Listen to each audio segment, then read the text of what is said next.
Hello, everybody. This is TAJ Radio. We are back at it again. This is the 10th episode. This episode, this week's guest, however you want to say it. This week's guest, I have ALVIN. Hi. Hello. Hi. So glad to have you on here. I've been, watching you for a long time, and I love your stuff. Love what you're doing with the music and everything. We are going to talk about it in a minute, but before we even get to talking, here is Alvin's new single, "See Me." So let's get to it.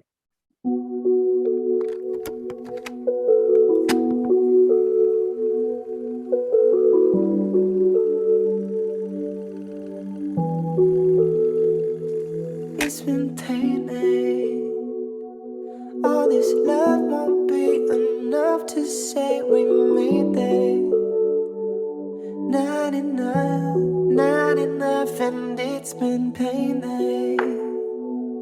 On the wall above your bed where I was naked, but barely shameless, yeah. So will you claim it? I'll be yours and you'll be mine, and we'll be nameless until daybreak, yeah. So will you claim it? I'll be yours and you'll be mine, and we'll be nameless until daybreak.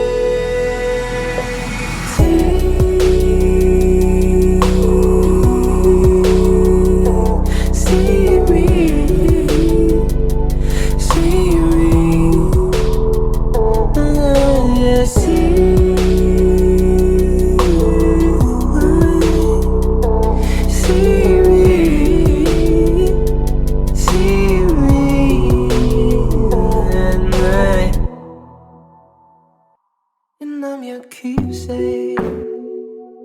You're not modest when you're honest, but you're healing.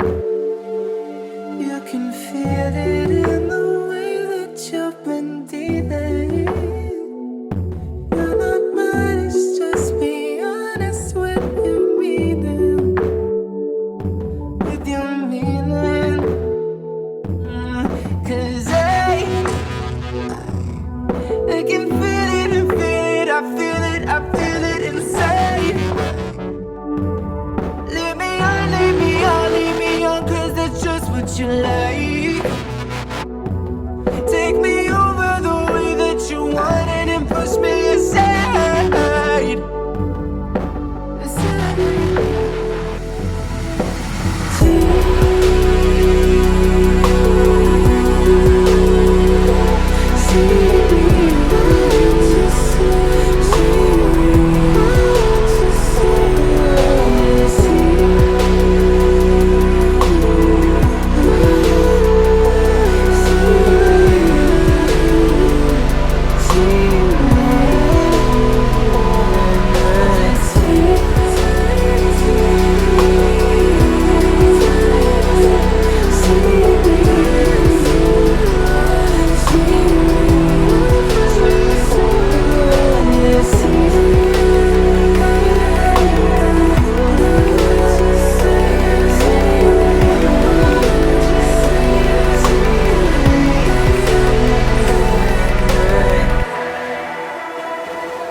And that was "See Me" by Alvin.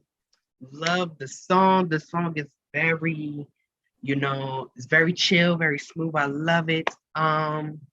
What inspired this song? Like, how did this song come to be? So the song originally was like a little stem pack that um, Zach Benson had. And when we both have time, we will FaceTime and just talk shit. And at the end of our catch up, he had this little like demo, just like the little, like very, very rough. And because we were also talking about like things I wanted to do for the EP. And he gave me the stems, and I just was watching Buffy at the time. I was watching a lot of Buffy, and there's this one time frame in season 4. Her name is Veruca, and she ends up she's the voice for the band THC, which is no longer around, but they were a band from the 90s. And there's one specific song, I think it's like Seek and Destroy or Need to Destroy. And that's what inspired the song heavily. That 90s grungy, Buffy, spooky tinge, a lot of that. And then just experience, just like going through it and just like having to talk about it. Love the grunge feel of it. Love the 90s inspiration. Love Buffy the Vampire Slayer. I love that. I love anything 90s. So, you know, I can really see it in the song. So listening to it, looking at the aesthetic you had on it, I can see it. And you know, you're a horror person. I see with knowing, you know, what you did with Limbs and everything, which we will talk about later. But yeah, I love the horror aesthetic you have in your music. I just love everything about See Me and your music, and yeah, love what you're doing. Yeah, since we're speaking of horror, I know I said we were gonna talk about Limbs later. You did this little series, a short film, I don't know what it is, I don't know what to call it. You did this like little episodic series thing called The House Party Massacre. Tell me about that. It was inspired by, like, I knew we didn't have time to do a music video because out of safety. I wanted to do something for Atrophy, but then logically I was like, well, we could do little visualizers, and I had a lot of time, and I love Halloween, and I love Halloween time. My favorite film is Halloween, so I wanted to just do something in that realm. So I ended up just chilling and mocking it off of those. I don't know if you remember Clock Tower games. Do you remember those games with the guy with the shears? They're an old 90s game. I think I've heard the name, but I'm not that much in the gaming world, so I really don't horror games. Love horror games.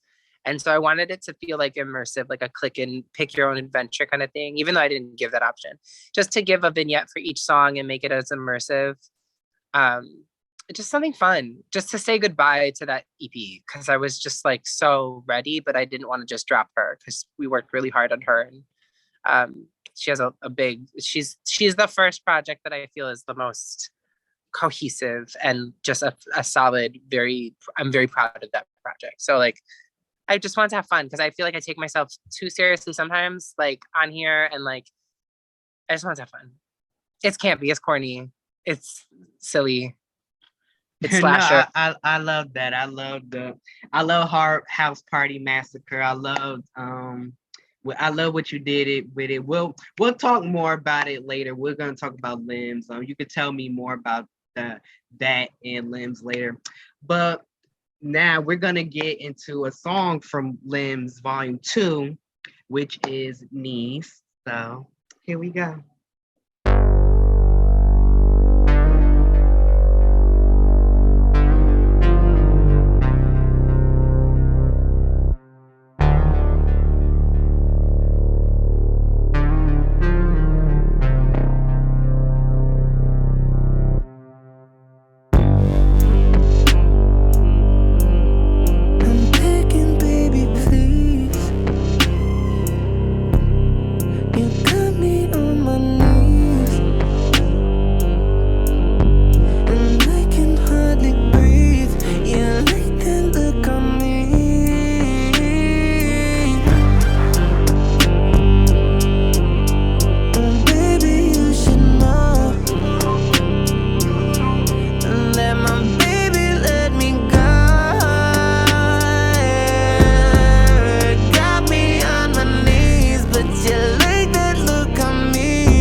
Oh yeah. Do you like it when I take it all alone?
And that was Knees by ALVIN.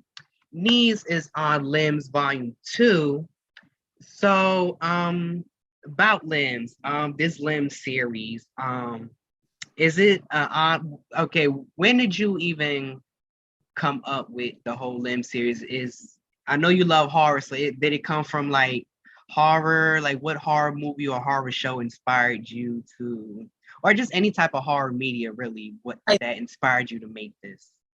I think maybe subconsciously John Carpenter, just because, well, I mean, that's not his film, but I think it was kind of like made iconic because of John now and a cult following. But The Thing, like how it can always grow and it goes from human to human. I was so trapped into, I love aesthetic, Abby, but I also love telling that aesthetic more, which is why I love film.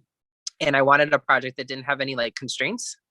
And I felt like if I was trying to go for a certain tone or a certain sound or a certain aesthetic every time, it would end up being too dated because then I'd be over it by the time it was out and I'd have to like go again and again. And so I just wanted it to be like a time capsule of me as an artist becoming inherently like an artist, which I didn't even know, which was, if you like, the goal is to make a trilogy, and ironically and inherently, it ended up being in a really dark time in my life where there was a lot of evolution and a lot of change, to be a bigger me, and kind of claim being a pop star and what does that even mean. And so this trilogy is kind of like the metamorphosis into becoming me. So like you have like High Note, which is the evolution and the tongue in the music video. And then in Limbs, there's this kind of like stuck in limbo, kind of being in your own way to go and become what you should be. You know, we're our worst saboteurs. And so 3 is more like stepping into being that artist or being that pop star. And what does that mean in this time and age? And like, how can that destroy you easily? And yeah, that's like the goal. But Limbs, ironically, was to be made so I didn't have constraints, but then all of a sudden it became its own thing and now it has constraints. But it's just like an evolution of me, because I feel like it's an album's worth and it took about an album's worth of time, but like I'm nowhere near I was when I wrote like 100 or like High Note, like nowhere near where I wrote Knees. Like I feel like that's so old. Knees is like 7 years old, maybe. I think like the beat. The beat's like 7 years old, I think. Yeah. Love. I'm really into this whole Limbs thing now. Can't wait for Limbs Volume 3. I love a good trilogy, you know. But you know, maybe you might end up making Limbs 4, 5, 6, whatever. Will Limbs ever be an ongoing series, or is a trilogy? Or is a trilogy good for you now? No, that Limbs is like something I can do. It's an extension to me consistently. So if I ever have, I work quickly. So like, if I ever have this idea or these songs that happen, like the majority of 2 was written in a night, I think, like vaguely, like the skeleton, because it was like one long take, like Appetite, everything was, I told you, I did an Airbnb at this chapel and we brought the studio with us and we just recorded with my old producer. And it was just this run on freestyle, and Appetite was practically written. And then we went back, re-recorded. But I do think that freedom that I felt then is still going to be when I'm writing albums, whatever. And I think it's a good facet for when the songs that don't fit on the album can show the process of writing that album. And so like, I think it's a really cool way for me to always put out and create without having the limitations of an album or an EP or, you know, all that stuff. Because a lot of good stuff gets taken out when you're trying to fit a specific vision. And a lot of good lessons get cut out when it could probably help somebody. So like, that's mainly the goal. And just to get it out of my system. Oh, love that about you. I love what you're doing with your music. And you did mention John Carpenter. I forgot to say John Carpenter is an icon. I love horror. I'm a big horror person, so getting to talk with you about this horror thing is very exciting. I didn't think I would have another artist on here that has like a horror setting because I had Joan of Arc on here last time. We were talking about horror and Scream, I think it was. You know, he's a big Scream fan. I love Scream too. So, you know, again to talk with you about horror is amazing and love the Limbs series and can't wait to see what else you do with it. And you know, love the House Party Massacre too. Love speaking of Scream, there was a little photo you and Joan of Arc did. That was inspired by one of the Scream posters. I thought that was cool. That was dope that y'all did that. Yeah. I wanted, obviously, there's voice acting a little bit on the little series, and I asked them to do some like panting and screaming, and that episode, one of the episodes, is dedicated to them, just because I was like, can you die on microphone? Can you just die for me? And he was totally down, and I made that little poster in kind of like obviously homage to the original film, but just an homage to our friendship, because like it's just like it was just like a little subtle thing. Like him and I get each other very much so because we're both inspired by Scream, but also visually, like Scream visually changed the game. I mean, like it changed posters, it changed the way movies were rolling out. I mean, it even changed the way horror films were doing their posters, to the point where Chucky was copying it with this meta-ness of it. So it definitely inspired like album arts, all that stuff. And him and I like will talk about Scream every day. It does not get old. I can imagine the conversation you two had. all day. Yesterday we watched Texas Chainsaw. Yeah, it was yesterday. I'm losing track of days because the new Texas Chainsaw dropped, and we were watching it and we were just like criticizing it like little gay queer little horror fiends. It was, you know, because we've seen the best and we've seen the worst, and we were talking about this off camera, that there is a very specific time frame in the early 2000s where horror kind of dipped in quality, but I feel like the Black and brown community really held it down because it was just so ingrained. Yeah, we did. We hold down everything. We're the blueprint, period. The Black community. We're the blueprint of everything. The Black community is, you know, and then POCs follow. But I will say that I remember just like growing up, and I had family in the hood. So like, no joke. And so like I would be in my summers at my aunt's or whatever, and like all my older cousins who like had all the bootlegs or whatever that means, I don't know what that means, or whatever, of these horror films, watching these shitty horror films. Finally, like Freddy versus Jason dropped, and I remember wanting to go so bad. Like Valentine, I don't know if you remember Valentine, but Valentine came out and I wanted to go to the movies so bad to see that, and I couldn't because I was too young. Like that era, I just remember watching a lot of people that looked like me and people that looked like my family holding those films down and going to go see those films and like buying those films and watching them on DVD. Like that's definitely a great era of horror that we can claim. I feel 2000s horror was something, especially with like, I think it was like a bunch of remakes and reboots were coming out at that time too.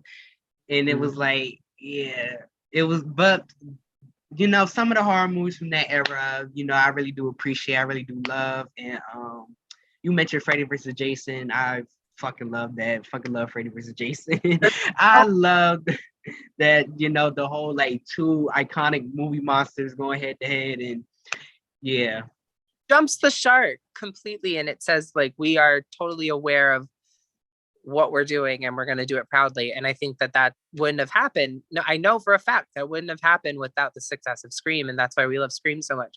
Scream was that reset, you know what I mean? I feel like what Texas Chainsaw did for Halloween, which is what Halloween did for Scream, or like what Texas Chainsaw did for, you know, and what Psycho did for Halloween, like it's those meta things that kind of inherently make a greater thing to enjoy. I think that that's one thing about the genre of horror. Like you can't replicate it because it's been shit on. It's been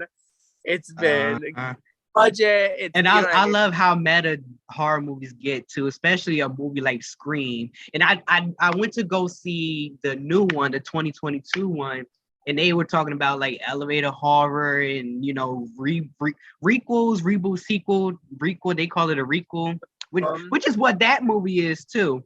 And Brown, yeah, the iconic new Randy. I won't even say she's the iconic new Randy. I'll just say she is the new Mindy. She is Mindy.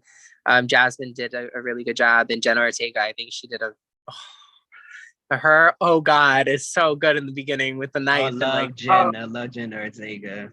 I just basically loved everything about that movie in general. I don't know, it's because I love Scream as a franchise, but I really did love the new Scream. It did kind of get some mixed reviews. You can, like you say, like the acting, the story, kind of see it in some ways, but I did love it. There was definitely some like acting choices that I was like, oh, okay. Like, but it was fun. It was for what it was. It was a COVID movie too. And that's really fucking hard. And I remember somebody got COVID, I think, me and Jonah, we were keeping. So like it did well for what it had, I think, because they did it all in a sound stage eventually. Like they did a really good job for what they had.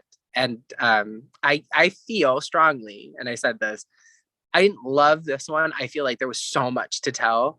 I feel like the next one is going to be better than this one. I think that now that they have everything out of the way, they don't have to worry about Dewey. They don't have to worry about all this kind of backstory. They're going to Dewey. They took my man Dewey. They killed him off. It's been due time though. I'm sorry. I love Dewey. Don't get me wrong. Dewey was Ghostface was fucking him up in the other movie, so like maybe it was coming. I mean, he was supposed to die in 2, but then he didn't, and Wes chose him. I think the first movie was, I think he originally died in, I think. And then he filmed the very first one, but then they brought Scream 2. They brought everyone back, and yeah. I love the Scream franchise. My favorite franchise. Not my favorite film, because Halloween has my heart. But franchise, Scream. Hands down. Favorite franchises of mine would be Scream and Halloween. I love those. I think we can... oh, wait, were you about to say? I was just about to stop it. We love scary movies. Yeah. But I think we can stop it there. The third and last song we are going to play is Atrophy. So yeah, let's go.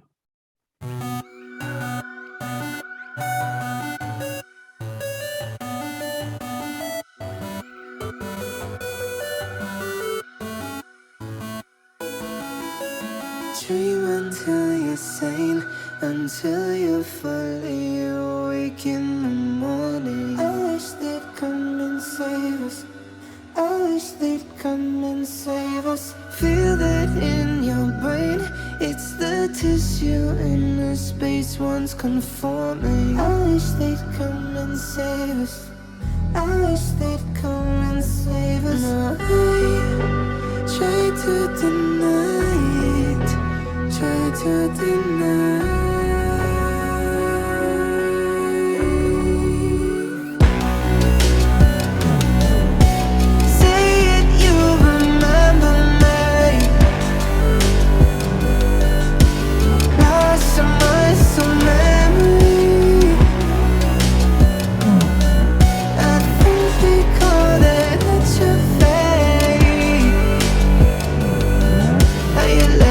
Strength to handle me.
you walked away.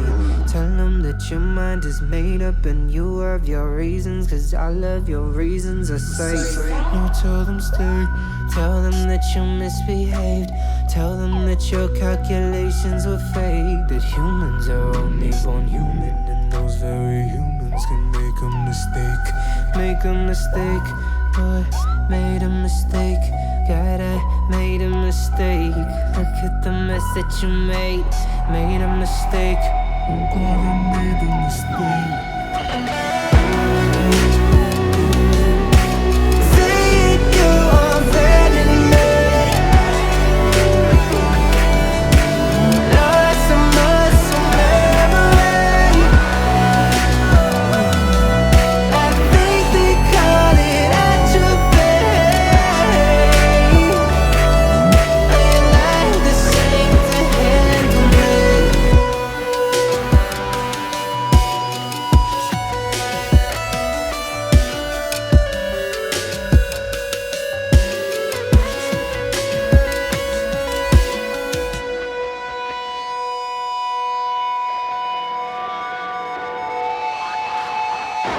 And that was Atrophy by ALVIN, which is also on Limbs Volume 2.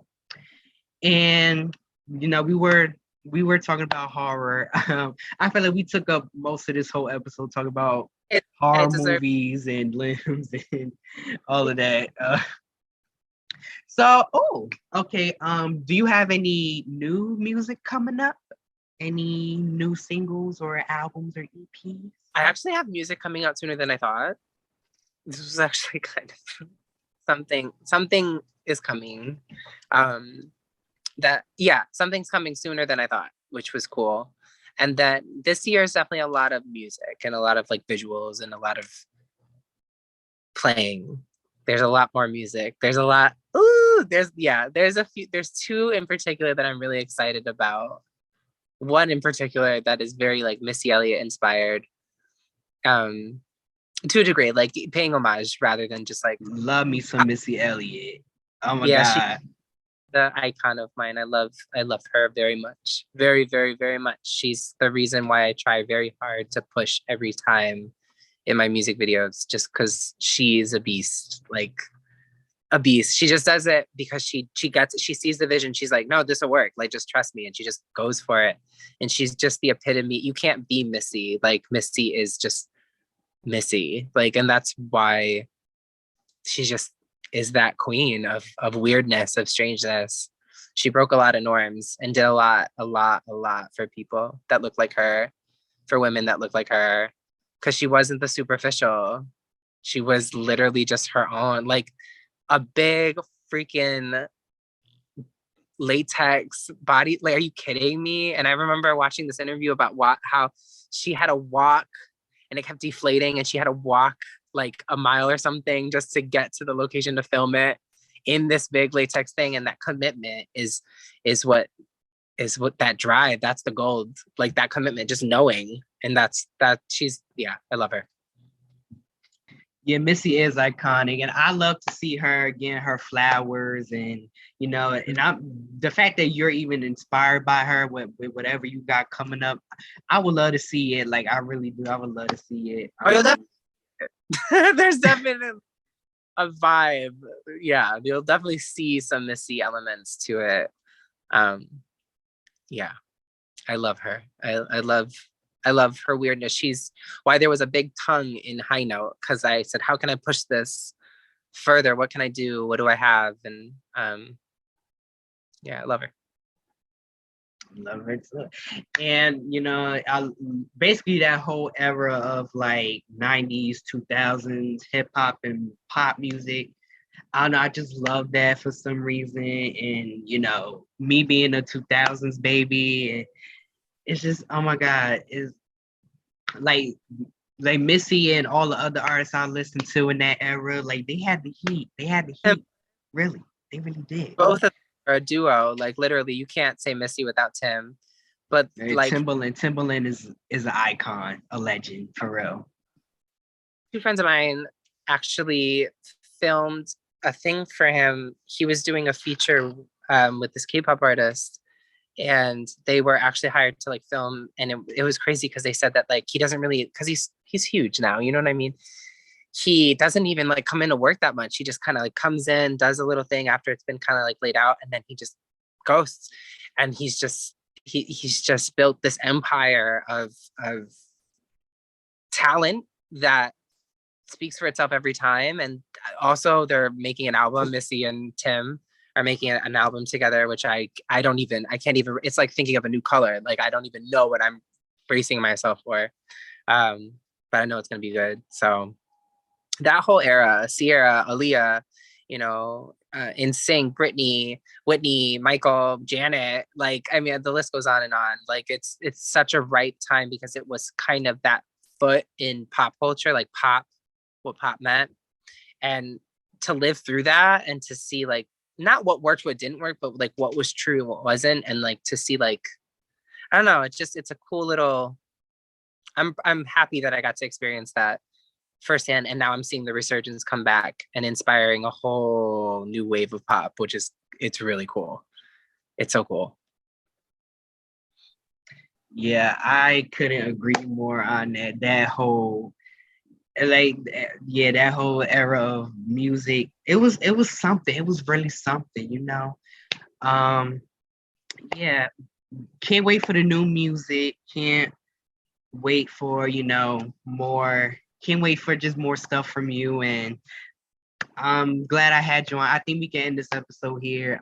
Thank you for even stopping by. I'm glad I got to talk to you, talk about your music more with you, and yeah, I'm just glad we got to share our love for horror together. I love that, and yeah, I'm just happy to have you on my show. So thank you for even. You've been so supportive, so I really appreciate you asking me to be on and just to talk about it, just to talk about horror. Just to even talk about horror is fine by me. So thank you. I really do appreciate it. I appreciate you. I appreciate everything you're doing. I appreciate your aesthetic, your drive, your dedication, and yeah, it's just, you know, I'm rooting for you always, you know. Yeah, just, you know, thank you for coming to TAJ Radio, and, you know, tell the audience where they can find you at. I was gonna say we need to plug in, talk my shit. Or talk. Oh yeah, was it Back on My Bullshit? Yeah, my new single. Yeah, my new single. Because that is out. That is out to the world, right? It's out by the time people are watching this. Yes, it is out. Back on My Bullshit is out. So go stream, please stream. Run that shit up, please. Thank you. You love me. Y'all need to run up ALVIN's music. Run up his Limbs Volume 1 and Volume 2 EPs, his projects. Run up everything.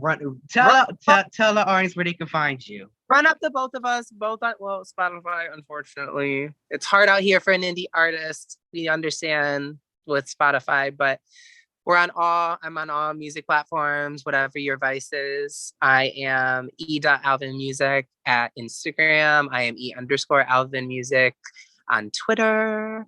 I'm kind of on TikTok. You can follow me if you want. I'll follow back, I guess, because I just don't use it. But hey, yeah. Well, yep, that was our episode. Thank you, E, for stopping by. Again, glad to have you on here. You know, go support his music. Go support E's music. You know, they're killing it out here. They're killing the game right now. So yeah, you don't miss out. Don't miss out. You're missing out. But yeah, thank y'all for watching. Thank you, E, for coming by. And yeah, see y'all next time. Bye.